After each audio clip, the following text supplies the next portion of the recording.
So, are there any questions that you have to see the help? 바로 전체 보시고 궁금했던 부분 질문들 있으면 알아보면서 시작하고 싶습니다. 중앙일보 정근영 기자 여러분입니다. 정시자 맞고요. 선생님 1960년대 첫 작업부터 해서 지금 60년이 넘었는데요. 빛이란 건 그대로겠지만 이걸 표현하는 기술이나 과학 또는 시직학에 대한 인식은 그 사이에 굉장히 많이 바뀌었을 것 같은데요. 선생님의 작품이나 작품에 따른 태도에 대해서는 어떤 변화가 있을까요? 작가 스스로 아니면 사실의 태도를 작가 스스로. So it's been 6 decades since you've been working with light. There has been a lot of development in technology and also the way we recognize light. So how has there been any changes in yourself in terms of editing towards your own work over the years? Well, very much so.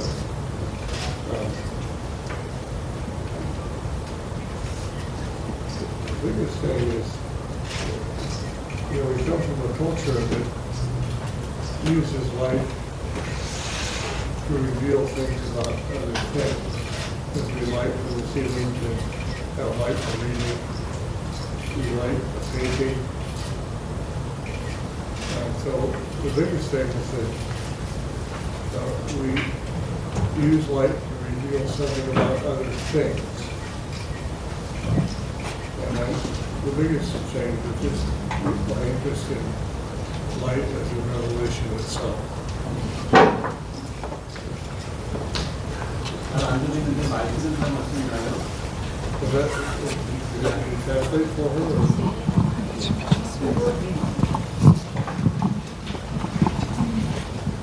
Translate first. 네, 질문 주신 부분에 대해서 상당히 그렇다고 할 수 있습니다. 가장 큰 변화는 우리는 빛을 다른 것을 드러내는 용도로 사용하고 있습니다. 천장에 달려있는 등, 읽기를 위한 조명, 그림을 비추기 위한 불처럼요.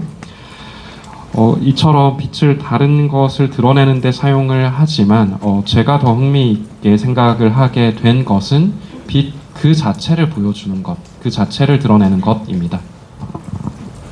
The biggest revelation for me is that, in fact, I sell blue sky and colored air, and that was not necessarily the answer that people wanted that are collecting art. So I really wanted people to treasure light. Now, when you buy a painting or you buy a sculpture or you buy jewelry, you are buying something. I liked always the thingness of light, like sound. People buy sound, you buy a record or you pay for something for Spotify. You can actually, we can transfer, we have a way to transfer sound. But I wanted people to treasure light, and that was a while before that really became possible. But now that's been going on, so the culture has changed, coming to a place where that can actually now happen. 네, 가장 큰 발견 혹은 제가 알게 된 것은 이를테면 블루스카이 같은 작품을 생각을 해보면 이 작품을 컬렉팅하는 사람들에게 이것이 좋은 응답이 되지는 못한 것 같습니다. 왜냐하면 저는 사람들이 이 작품을 또 수집하는 사람들이 빛 자체를 소중히 여겼으면 하고 바랐는데요. 회화 작품 혹은 조각품 혹은 귀금속을 사람들이 모을 때는 어떤 사물을 소유하려고 합니다. 하지만 저는 빛이 가지고 있는 사물성 자체도 중요하다고 생각하거든요. thingness라고 말씀하셨습니다. 소리라는 것은 이를테면 레코드판을 통해서 구매를 하기도 했었고 지금은 스포티파이 같은 것들이 생겨서 전송을 할 수 있게 됐습니다. 하지만 저는 이 빛 자체도 사람들이 소중히 하기를 바라면서 작업을 진행을 했었고 이 작업을 계속 하다 보니 그것에 대해서 사람들이 대하는 태도, 문화에 변화가 생긴 것 같습니다.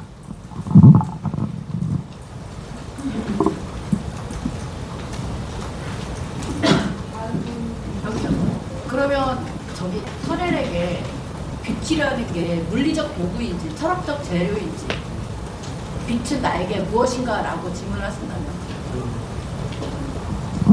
So, in terms of talking about light, can we assume that light is a physical utensil or tool for you, or it is more of a philosophical matter for you? How can we respond to this question? First of all, light is a physical thing. A photon has mass. Yes, it does exhibit at times wave phenomena, but light is a thing. But we like to see it in its more ephemeral form. And at first we didn't pay a whole lot of attention to it, in the sense that we just sort of use light like fixtures for reading or illuminating paintings or sculptures or revealing something about something else. And so the biggest difficulty is I did have a collector ask me, well, what is it that I own? And I said, well, you know, in reality, you own the light that's passing through. This was not exactly a satisfactory answer. 사실 빛이라는 것은 물리적인 실체가 있는 사물입니다. 왜냐하면 포톤, 광자에는 질량이 존재하기 때문입니다. 동시에 빛의 파동은 하나의 현상이기도 합니다. 그렇기 때문에 빛은 사물이라고 할 수 있습니다. 물론 우리는 이 빛이라는 것을 일시적인 형태로만 바라보는 경향이 있습니다. 하지만 말씀드렸던 것처럼 이 빛이라는 것을 저희는 항상 다른 것을 비추는 데 사용을 하기도 하고, 또한 저의 작품을 누군가 컬렉팅 한다고 했을 때 저에게 이런 질문을 합니다. 그렇다면 이 작품을 소유함으로써 내가 갖게 되는 것은 무엇이냐라고 질문을 했을 때 제가 거기에 대해서 하는 답은 당신은 이곳을 지나치는 빛을 소유하게 됩니다 라고 이야기를 드리곤 합니다.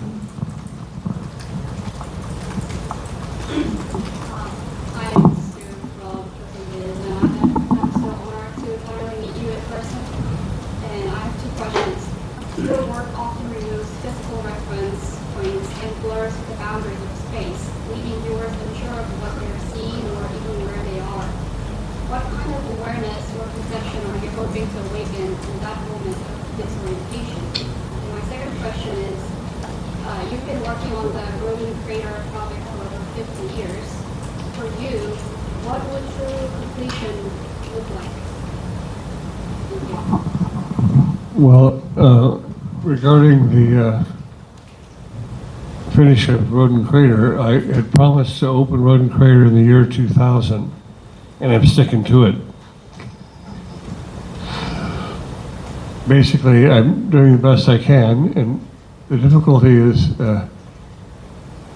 artists have, and architects have a certain hubris. You make a drawing of, say, a tunnel, which is all very nice, and it's about this size on the page of the drawing.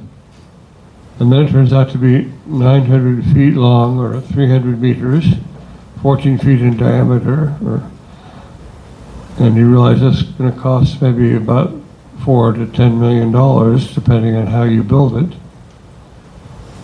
So this is where your thinking and your hubris comes up against reality. So it's taken longer than I thought, but you may have some friends who have yet to finish their doctoral thesis. I'm kind of like one of those, and I'd like to get it done before I pass, but I'm trying. And my wife says I'm very trying. 네, 그래서 로덴 크레이터의 종결이 어떤 모습일까라고 질문 주신 것에 대해서부터 답변을 드리도록 하겠습니다. 2000년에 완성을 하겠다라고 이야기를 했었고 계속해서 그 상태에 머무르고 있습니다. 건축가나 예술가들이 빠지고는 하는 휴브리스, 함정이라는 것이 있는데요. 종이 위에 드로잉으로 어떤 터널을 그렸을 때에는 아주 단순하고 간단한 것처럼 보이지만 그것이 실제로는 300m 정도의 길이가 되고 어떤 식으로 구현을 하느냐에 따라서 400만 달러가 들 수도 있고 1000만 달러가 들 수도 있게 되는 현실을 마주하게 됩니다. 주변에 아마 박사 논문을 끝내야 되는데 마치지 못하고 있는 친구가 하나쯤은 있을 거라고 생각합니다. 저도 그 친구들 중에 하나라고 생각해 주시면 좋겠습니다. And I didn't answer your first question. Could you repeat that? Your work also removes physical reference points and blurs the boundaries of space, making viewers unsure of what they are seeing or even where they are. What kind of awareness or perception are you hoping to awaken in that moment of disorientation?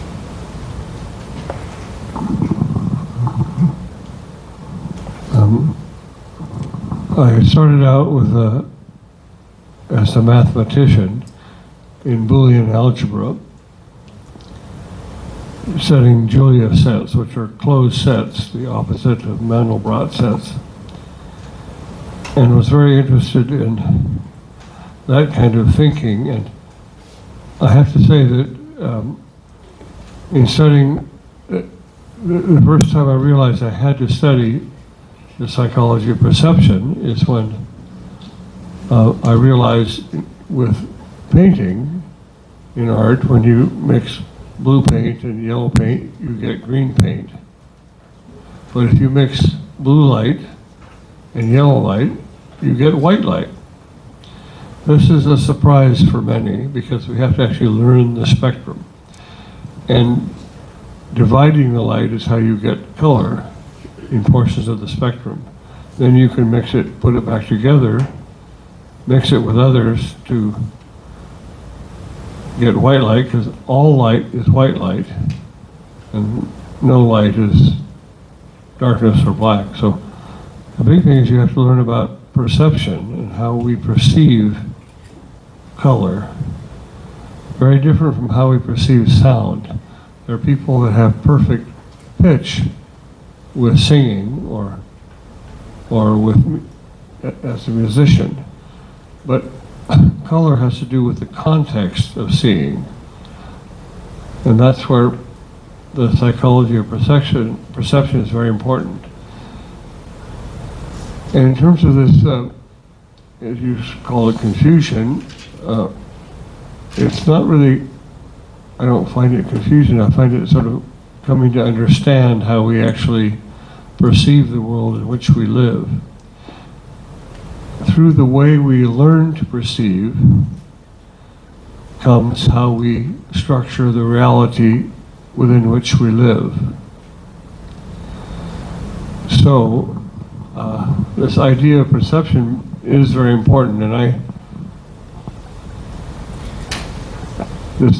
and some people feel this confusion, even disequilibria, in some of the installations that I do. That's because I feel we are moving into the reality without horizon.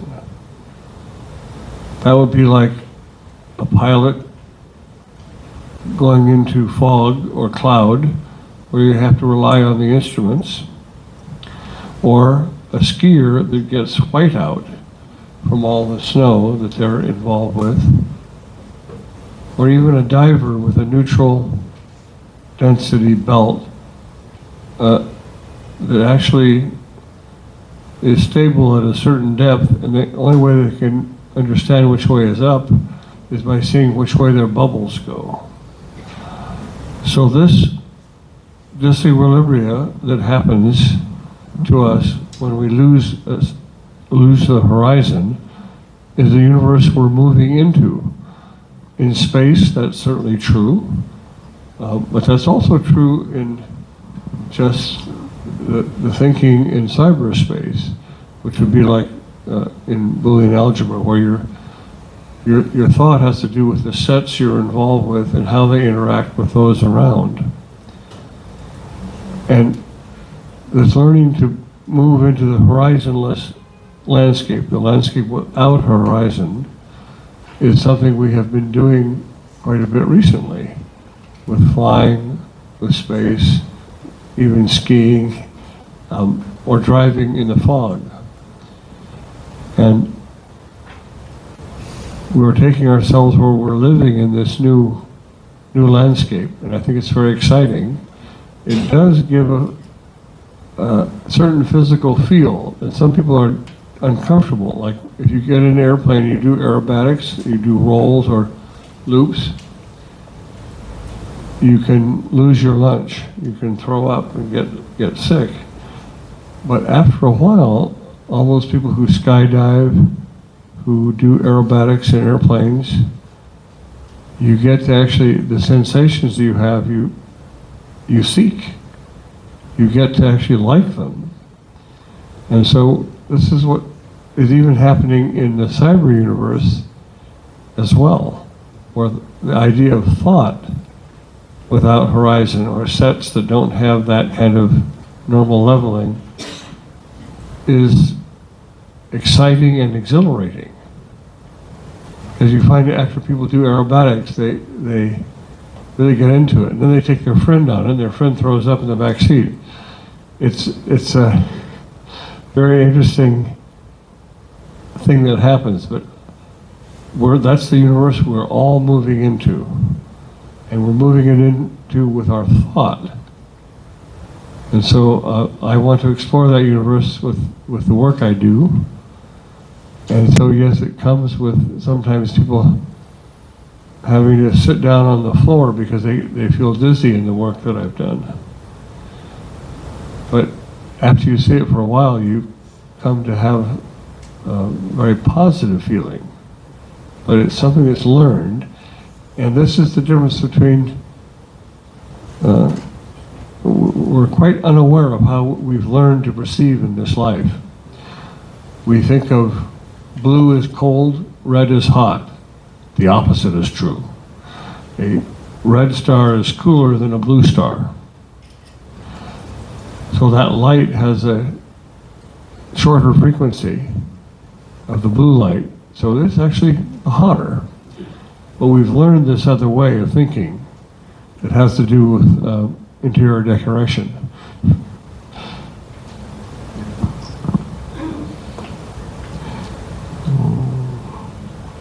네, 그래서 어떤 참초점이나 경계가 없는 공간 안에서 어떤 인식이나 지각을 이제 끌어내기를 원하시는지, 어떤 사람들은 그 안에서 방향을 상실하는 것도 같은데 어떻게 보시는지에 대한 질문을 주셨고, 거기에 대한 답변을 통역을 해보도록 하겠습니다. 이 작업을 하면서 이제 Boolean algebra, B-U-L-E-A-N algebra, 불 함수를 수학자분과 배우기도 했습니다.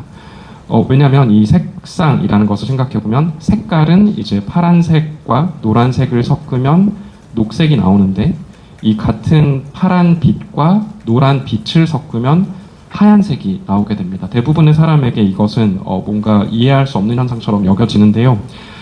이것을 스펙트럼을 배우게 되면, 빛의 파장을 배우게 되면 그 파장을 나누고 그렇게 나뉘어진 파장을 합쳐서 섞는 것을 해보게 됩니다. 모든 빛은 기본적으로 흰색 빛을 가지고 있고, 빛이 없다는 것이 어쩌면 검은색 혹은 어둠이라고 할 수 있겠는데요. 빛의 인식이란 소리의 인식과는 달라서 소리와 같은 경우에는 정확한 음역대를 정확하게 인식할 수 있는 사람들이 있지만, 색상은 항상 그것이 어떤 맥락에 놓여져 있는지와 관련해서 인식이 됩니다. 그렇기 때문에 인식의 인지가 상당히 중요한 것이고요. 이 작품 안에서 느끼는 혼란감 같은 것에 대해서 이야기를 해보자면, 그러한 것을 통해서 우리가 어떤 식으로 세계를 인식하고 있는지를 깨닫고 그것을 알게 됨으로써 우리가 스스로 현실을 어떻게 구축하는지를 배우게 되는 부분이 있다고 생각을 합니다. 그렇기 때문에 다시 한번 인식의 문제가 중요한 것이고요. 그리고 점차 더 저희는 우리의 현실 또한 경계가 없는 방향으로 나아가고 있다라고 생각을 합니다. 말하자면 파일럿이 시야가 전혀 가려진 상태에서 비행기의 어떤 수치에만 의존을 해야 할 때, 혹은 스키를 타는 사람이 눈보라가 몰아쳐서 화이트아웃 상태에서 방향을 감지해야 할 때, 혹은 바닷속에 들어간 다이버가 수압 조절기를 차고 있어서 이제 중간점에 이르러서 전혀 움직이지 않게 됐을 때 공기의 움직임이나 주변을 보고 어느 쪽이 위인지 어느 쪽이 아래인지를 인식한 평형 감각이라는 것이 말씀 주신 것처럼 지평선이 상실된 공간 안에서 머무를 때 느껴질 수 있다라고 생각을 합니다. 그리고 저는 이러한 것이 오늘날의 사이버 공간에서도 우리의 사유를 통해서 일어나고 있다라고 생각을 합니다. 이 지평이 무한히 확장된 사유의 환경 안에서 우리가 주변과 어떤 관계를 맺고 있는지를 파악한다는 점에서 말입니다. 그래서 방금 말씀드렸던 것처럼 스키 혹은 안개 속에서 운전을 하는 것, 이런 것처럼 지평선이 없는 공간 안에서 우리가 새로운 지평을 오히려 열 수 있다고 생각을 합니다. 물리적인 것에 대해서 조금 말씀을 드려보도록 하겠습니다. 공중에서 묘기를 부리거나 혹은 비행기를 탔을 때 사람들이 어떠한 불편함을 느끼는 경우들이 있습니다. 처음에 그것을 했을 때는 구토를 한다거나 하는 식으로 경험을 하는데, 그 감각에 스스로를 맡기고 머무르게 되면 오히려 본인의 감각을 더 잘 깨닫게 되는 부분이 있다라고 생각을 합니다. 역시나 오늘날의 이제 인터넷 공간에서도 지평 없는 사유를 통해서 그런 일이 벌어지고 있다라고 생각을 하고요.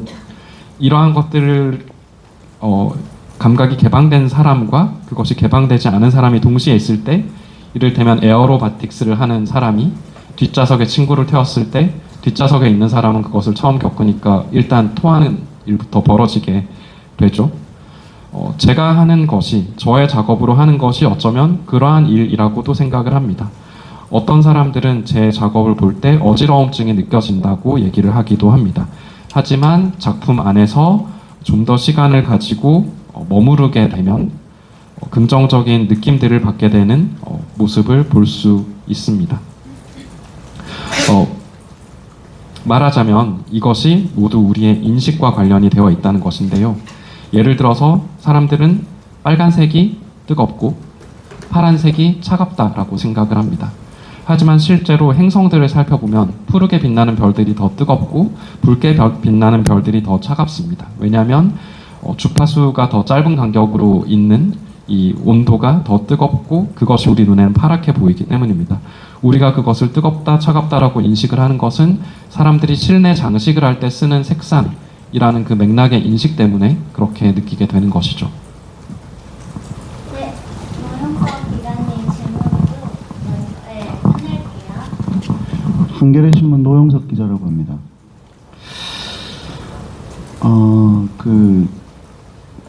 빛 자체에 대해서 빛 자체의 가치, 빛 자체의 이미지를 생각하라고 말씀하셨습니다. 충분히 수긍이 가는 말씀인데, 그런데 21세기에 지금 현재 디지털 문명을 살고 있는 우리의 실존적인 상황에서 보면 그 말씀을 수긍할 수 없는 측면도 있다고 생각합니다. 그러니까 지금 우리는 LED 조명이라든가 갖가지 조명에 둘러싸여서 밤이 오히려 더 낮 같은 그런 상황들을 살아가고 있고, 그리고 오히려 그것 때문에 우리 감각이 마구 교란되고 더욱더 자연스러운 감각을 유지하면서 살기 힘든 상황이 처하고 있는데, 그 요인 중에 상당수가 이런 인공적인 조명, 빛의 난무 때문이라고 생각합니다. 그렇다면 선생님께서 작품 속에서 강조했던 그런 빛의 가치라는 부분과 지금 우리가 일상의 디지털 생활 문화 속에서 이렇게 접하고 있는 이 빛의 난무, 어떻게 보면 빛의 광란이라고도 할 수 있는데, 이런 부분들은 어떻게 좀 설명을 해야 되는 것인지 선생님께 여쭙고 싶습니다. 빛이 바닥에 있는 상황을 우리가 어떻게 이해하면 좋을지를 여쭤보는 것으로 생각하면 될까요? 네. So you have talked about the value of the light itself, image of the light itself, which is understandable. But now that we live in the 21st century where there is an overabundance of light that is even disturbing us in the night, which is brighter than the day, So how should or how can we understand this given situation of us with too much light in respective? We have the same problem in Arizona where the light of the city of Flagstaff, a small city, was so much into the sky that the astronomers could no longer do their work. Flagstaff is very high altitude where we live, but the air is very clear and clean because very little moisture in the air, so you can see through it better. This is also an interesting part of perception, and I use this in my work as well. The light reveals, but it also can obscure. So when a lot of light lights the atmosphere, like sunlight that makes the day, you can't see through to see the stars that are there. So your access to the universe is cut off. This is a problem that was happening in Flagstaff, and so we were part of passing a dark sky ordinance or law. And so by everyone changing their light, so no light went up, but all light went down, so it had to reflect off of the earth or a surface. This put all the astronomers back in business. And so light not only reveals, but it can obscure. And so in my work, I even use that by light is near you, makes it more difficult for you to see through to things beyond. And so that was part of my learning about light. And it has a lot to do with how we perceive. So, well, maybe I should leave it at that. But he was also how should we perceive all the lights that We have too many lights, particularly at night. And so I think it's very important to shield the light that we use at night because it obscures our vision to the universe. And this is like the noise of our life, our daily life, our concerns and what we get involved in make it harder to really see through to what we really, the business that we have here on earth. And of course I believe in this idea of the return to God. It has to do with our spirituality, because first of all, light has this aspect that's very physical. Light through the skin with ultraviolet makes vitamin D. So light is part of our daily diet. We are light eaters. Without it, the lack of vitamin D stops the serotonin balance in the brain, and this makes for depression. So this is a very necessary thing for us to partake in. So we have this very physical relationship to light. Then we also have a very emotional relationship to light, as we do to sound with music. And this has to do with just spaces that we enter, and of course people in police departments will even make rooms a certain color to settle people down. Before people go on television, they relax in the green room. These are things that we sort of unconsciously now are very much involved in with this emotional response to light. But we also have the spiritual aspect of light. And you think about the lucid dream. where does the light in the dream come from? So we close our eyes, and sometimes with a lucid dream, we have vision with greater clarity than during the day with the eyes open. And this is something that is profoundly wonderful. And I have to tell you that, art has always dealt with things beyond how we normally think, something we haven't thought of, confronting us with things that hopefully are beyond how we normally think. And the history of art is littered with artists who depicted light. And this depiction of light has been very important to us. I had hoped to try to use light itself rather than the depiction of it. And so, but how do you do that? I mean, you can't carve it away like wood or stone. You can't form it like you do with clay, or weld it together like steel or metal. You have to actually make some sort of instrument to produce it. This was done with sound. Now we have violins, we have trombones and trumpets, we have all these instruments, pianos, the clavichord, the harpsichord, the harp, the lyre. We have all these things that we made these instruments to make sound. This is the biggest dilemma for me. I had this interest in light. Okay, that's very good. What do you do with it? How do you make it? How do you present it? And then how can you get people to support that? I mean, you can go buy sound. You can buy records. You can buy tapes. You can buy DVDs. You can buy, even now on your phone, you have Spotify or these different ways to we can transfer this to others. We have this almost commercial way to pass it on. And this is something in art that we did with painting, and that's through the depiction of light. And I wanted to use light itself, and so I had to make the instrument that made it, that formed it. I started out with projections. You can see in the back there, I have the series of projections where I projected forms.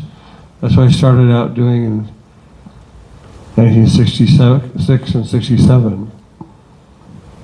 And so I've kind of worked my way up to making the instrument that can do it. I was helped a lot about the technology of light-emitting diodes, LEDs, and also with computer control of these diodes. So luckily I lived long enough that happened, because I started out by doing this with neon and big resistors that would change the light amount. So I've been fortunate enough to live long enough to where technology has made these things possible today. But it is really an interesting, all these questions are very, very interesting. But we're now just making the instruments to deal with light, and but we still, the power of light is not so much in making the image as in the movie or the photo, as it is in the physical power of light. It's like when you look into a fire, you drift off in a theta state. Your mind actually has a theta state. If you look at the EEG, and that's where the power, it's like if a deer comes out on the road and it sees your headlight, it's stunned and stares at the headlight and you hit the deer. We have that same correspondence and relationship to light as this deer. So we are this creature that responds to light. And for me, that's where the power of light resides.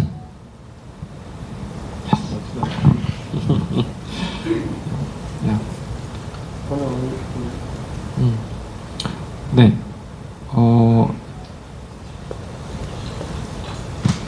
아리조나에서도 같은 문제가 있습니다.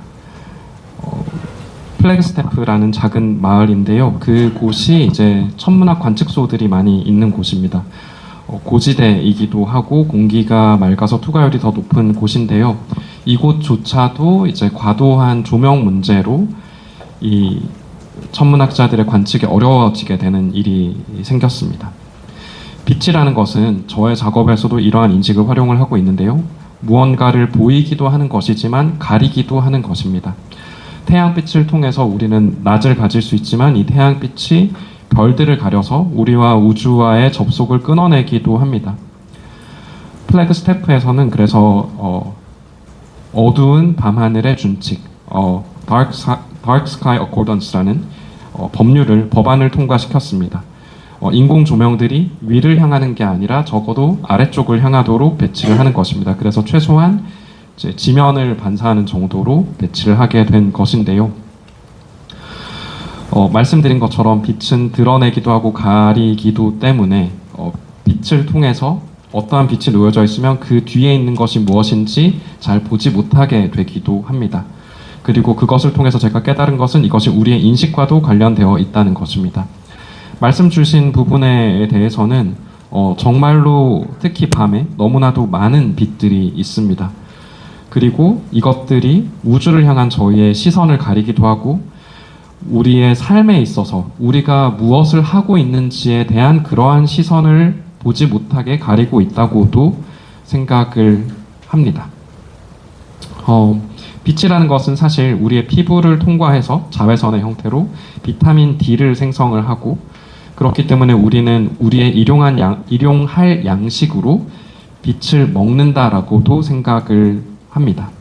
그리고 이 빛을 제대로 받지 못할 때에는 세로토닌의 뇌 속에서의 균형에 문제가 생겨서 우울감을 느끼게 되기도 합니다. 그렇기 때문에 우리는 빛과 실제로 몸의 관계, 육체적인 관계를 맺고 있다고도 하겠습니다. 빛과 우리가 맺는 관계는 마치 음악 혹은 사운드와 비슷하다고도 생각을 합니다. 이를테면 우리가 들어가는 공간의 빛이 우리에게 영향을 미치기도 하고 방송국에 가게 되면 본격적인 촬영이 들어가기 전에 긴장을 풀기 위해서 그린룸이라는 곳에 들어가기도 합니다.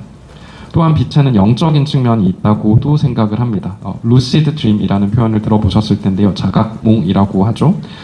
이것이 과연 어디에서 오는 걸까요? 종종 우리는 눈을 감았을 때 아주 명징한 빛을 통해서 심지어 낮에도 그러한 꿈을 꾸게 되기도 합니다.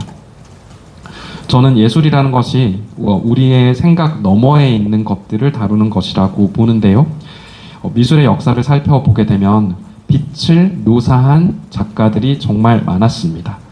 그리고 저는 그 빛을 묘사하는 것을 넘어서서 빛 자체를 다루는 예술을 하고 싶었습니다.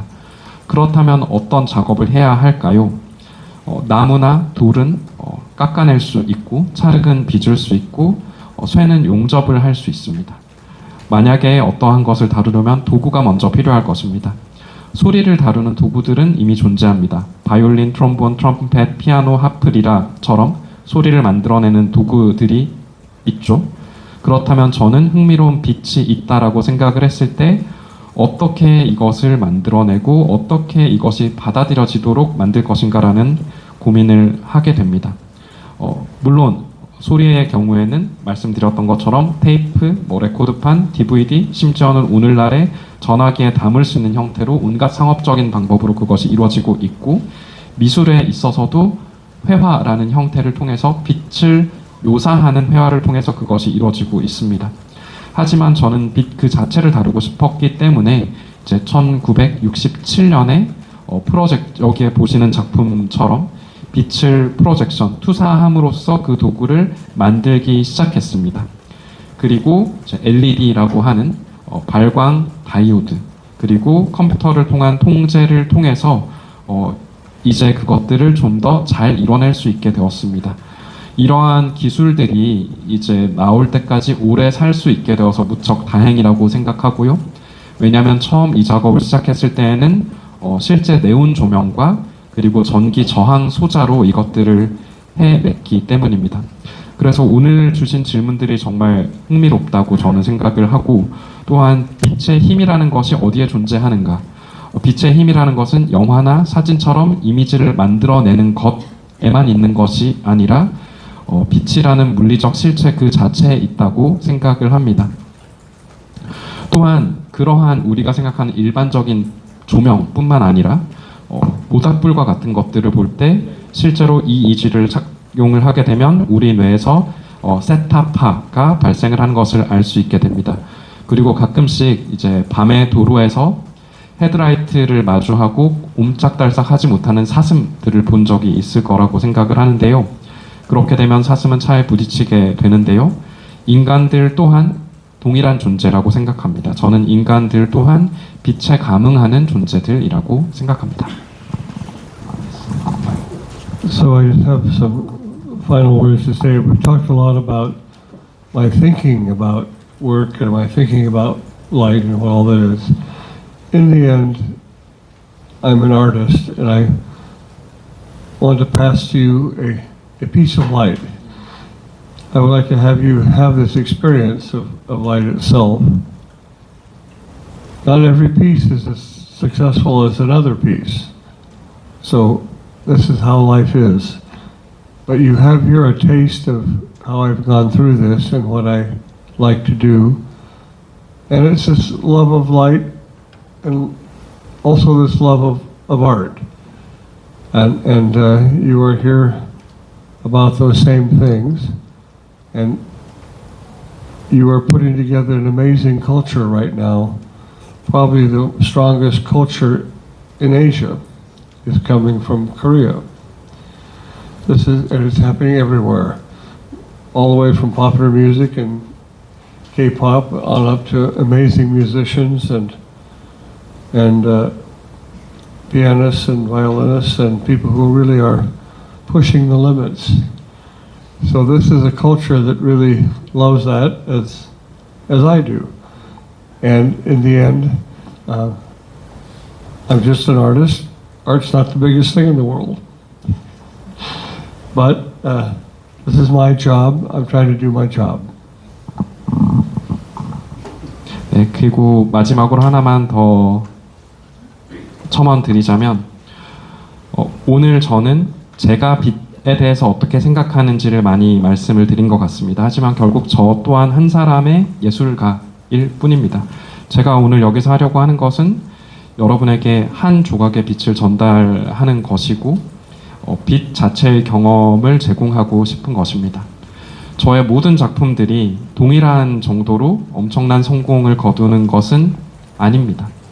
하지만 삶이라는 것이 그런 것이라고 생각합니다. 그리고 여러분들은 이제 제가 어떠한 것을 했고 무엇을 하고 싶은지 알고 계신다고 생각합니다. 저는 빛을 사랑하는, 그리고 예술을 사랑하는 한 사람이고, 여러분도 이 자리에 같은 마음으로 계실 것이라고 생각합니다. 그리고 제가 보기에 지금 한국은 어쩌면 아시아에서 가장 강력한 문화로 부상하고 있고, 여러분이 그것을 만들어 나가는 분들이라고 생각을 합니다. 팝 음악에서 K-팝, 그리고 피아니스트, 바이올리니스트와 같은 사람들까지 모두 경계를 확장해 나가고 있습니다. 그리고 이 자리에 계신 여러분들 또한 저처럼 예술을 사랑하는 분들이고, 한국의 문화 자체가 저와 같이 엄청나게 예술을 사랑하는 문화라고 생각합니다. 결국 저는 한 사람의 작가일 뿐이고, 이 미술 혹은 예술이라는 것은 이 세상에서 가장 중요한 것이 아닙니다. 저는 그저 제 일을 할 뿐입니다.